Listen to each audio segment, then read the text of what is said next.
नमस्कार। नेपाल स्टक अपडेटको यो नयाँ भिडियोमा तपाईँलाई पुनः स्वागत छ। आज हामी यो हप्ताको नेप्सेको विकली गेनर र विकली लुजरको बारेमा भिडियो लिएर आएका छौँ।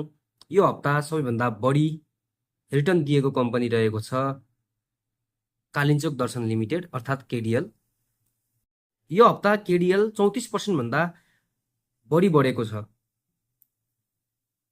हप्ताको सुरुमा 802 रुपियाँ रहेको मूल्य 1078 रुपियाँमा बन्द भएको छ भने टोटल भोल्युम 78,000 किताभन्दा बढी कारोबार भएको छ। त्यस्तै दोस्रो नम्बरमा एनएबिबिसी रहेको छ जुन 13%ले बढेको छ।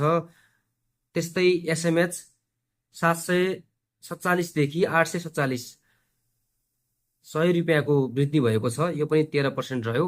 त्यस्तै एकेजेसिएल 13%, एनएमआइसी 10%, युएलएससी 9%, एसवाई प्यानल 9%, युएनएचपिएल, एसएआइएल र रिडी यी हुन् यो हप्ता बढी बढेका कम्पनीहरू। त्यस्तै अन्य कम्पनीको तुलनामा यो हप्ता धेरै मात्रामा घटेका कम्पनीहरू पनि हेरौँ। यो हप्ता धेरै घटेका कम्पनीहरूमा टिपिसिएल रहेको छ पहिलो नम्बरमा जुन झन्डै 10%ले घटेको छ 579 को मूल्यबाट यो हप्ताको क्लोजिङमा 543 रुपियाँमा बन्द भएको छ। त्यस्तै एमकेएचसी जम्मा 335 रुपियाँमा बन्द भएको छ। रावा 72,000 किता कारोबार भएर 773मा बन्द भएको छ।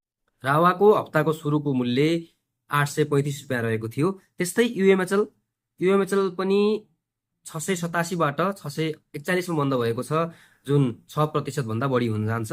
त्यस्तै युएसएचएल, आइएचएल, एसएमएचएल, जिएलबिएसएल, एसपिएल र आरएचजिसिएल।